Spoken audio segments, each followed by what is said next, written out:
Bonjour et bienvenue à vous pour ce module sur la co-construction territoriale en région. D'abord, peut-être rappeler que l'Observatoire des partenariats propose aujourd'hui des données qui permettent de croiser à la fois tout domaine, tout acteur et tout territoire pour mieux comprendre les transformations systémiques à l'œuvre au travers des dynamiques de co-construction entre les acteurs.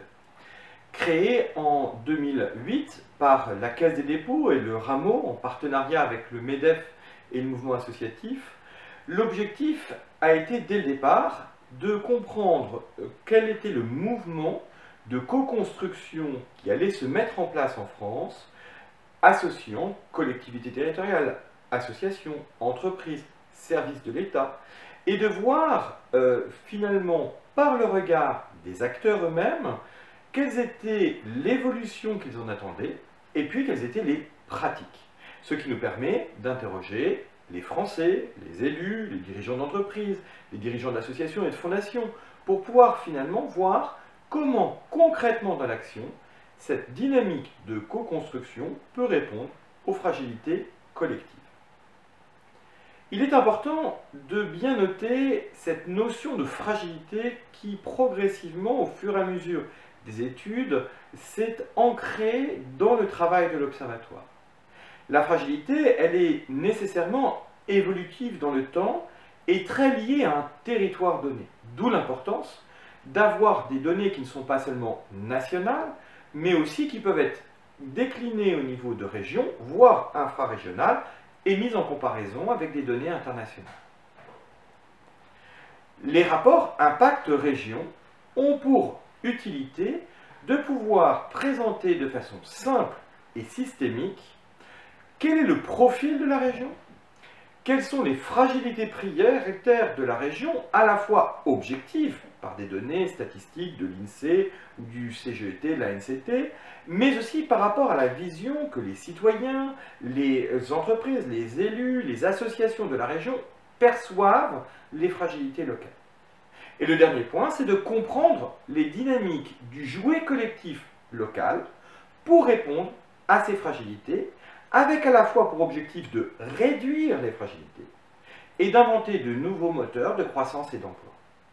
Voilà quel est le sens des 13 rapports impact région que vous pouvez retrouver dans l'Observatoire des partenariats. Mais sans plus attendre, découvrons les chiffres de notre région. Merci Charles Benoît. Bonjour à tous. Quel est le profil de la région Grand Est? Rappelons tout d'abord les données de référence de cette région. Elle représente plus de 8% de la population française, plus de 11% de la superficie de notre pays et 15% des communes en France. Elle correspond à 7% du PIB français et 7% des entreprises et des associations de l'Hexagone. C'est une région étendue, avec une part importante d'ouvriers et de personnes sans activité professionnelle, et des activités économiques marquées par l'industrie et l'agriculture. Pour une vision plus détaillée de ces données de profil du Grand Est, je vous invite à regarder la fiche repère « Jouets collectifs en Grand Est ». Penchons-nous à présent sur les indices de fragilité régionale. Nous avons 16 domaines sur lesquels nous avons retenu un indicateur clé. Ces indicateurs permettent de situer la région Grand Est par rapport aux autres régions de France métropolitaine. Qu'est-ce qu'on constate?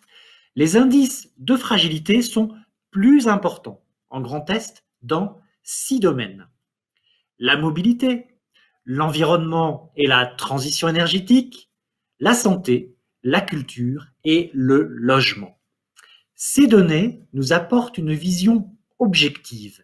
Et quelle est la perception des habitants? Comment a-t-elle évolué dans le temps? Nous avons fait 2 grandes enquêtes en 2015 et en 2019 avant la crise de la Covid. Nous avons questionné les habitants du Grand Est sur leur vision des fragilités de leur territoire. Partageons un premier constat des habitants de la région. À leurs yeux, les fragilités avaient augmenté sur l'ensemble des domaines entre 2015 et 2019. Et l'emploi était la première fragilité perçue devant le pouvoir d'achat, puis au même niveau, le développement économique et le vieillissement. Comment s'articulent ces données du territoire et leur perception par les habitants?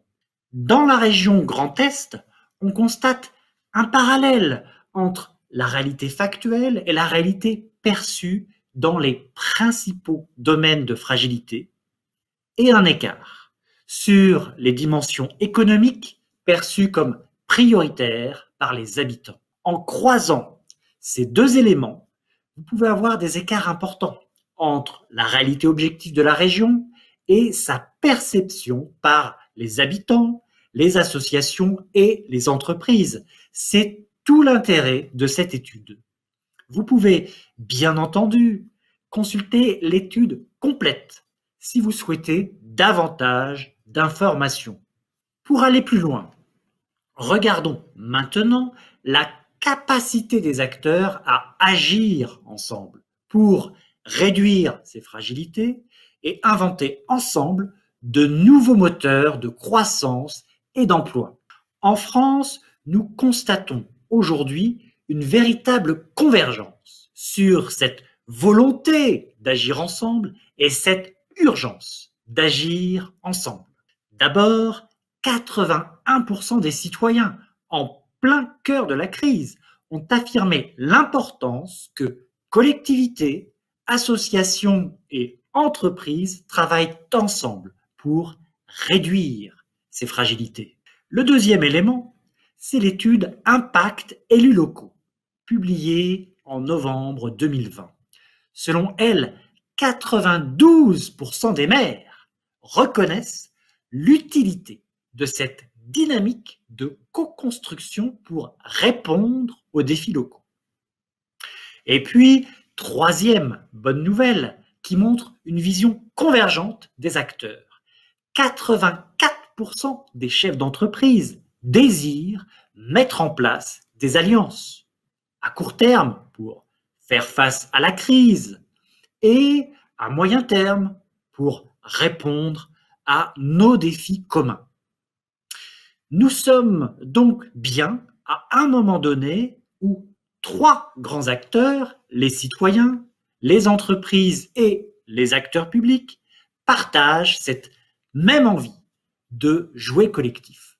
Quelle est la vision des maires dans la région Grand Est? 76% nous disent « Oui, il existe des dynamiques de co-construction au sein de mon territoire. » Et parmi eux, un maire sur deux considère que ces dynamiques sont en émergence. Vous souhaitez mieux comprendre les positions des maires? En ce cas, je vous invite à consulter l'étude complète Impact élus locaux. Elle est riche d'enseignements, notamment sur la différence de point de vue selon la taille des communes.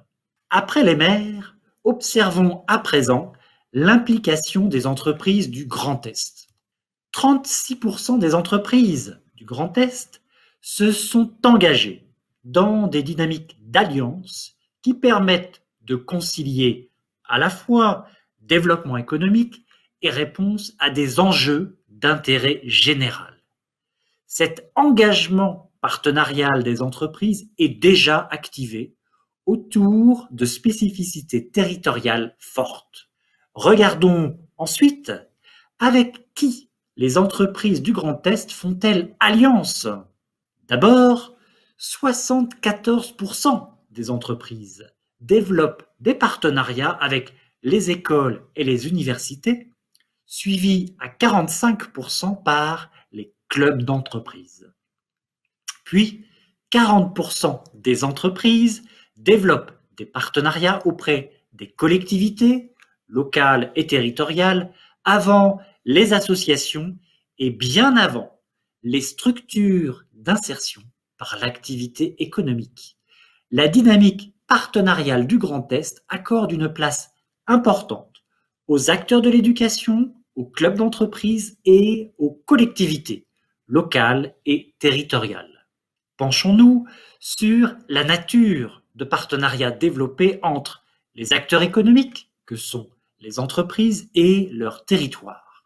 Premier élément, 64% des entreprises au niveau national recourent aux pratiques responsables, notamment les achats responsables avec des structures d'insertion et des structures qui emploient des salariés en situation de handicap.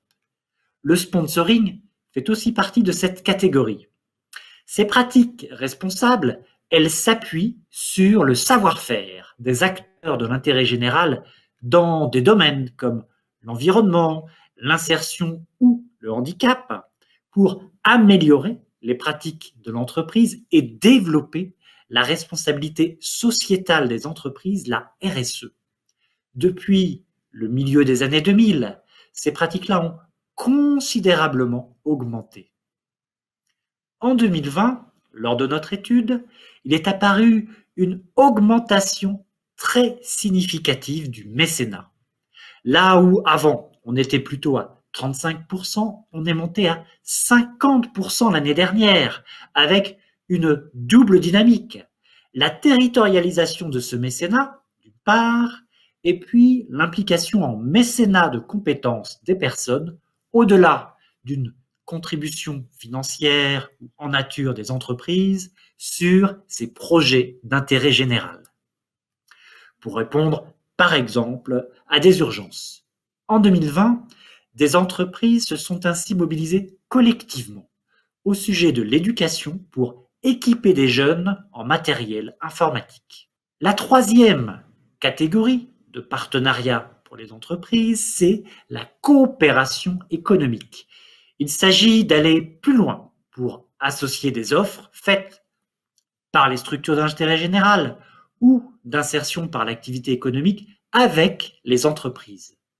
Finalement, comment on répond ensemble à un besoin?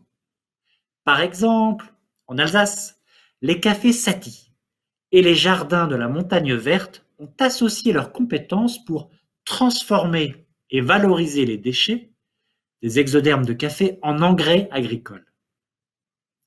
Et puis, la dernière catégorie de partenariat, ce sont les innovations sociétales.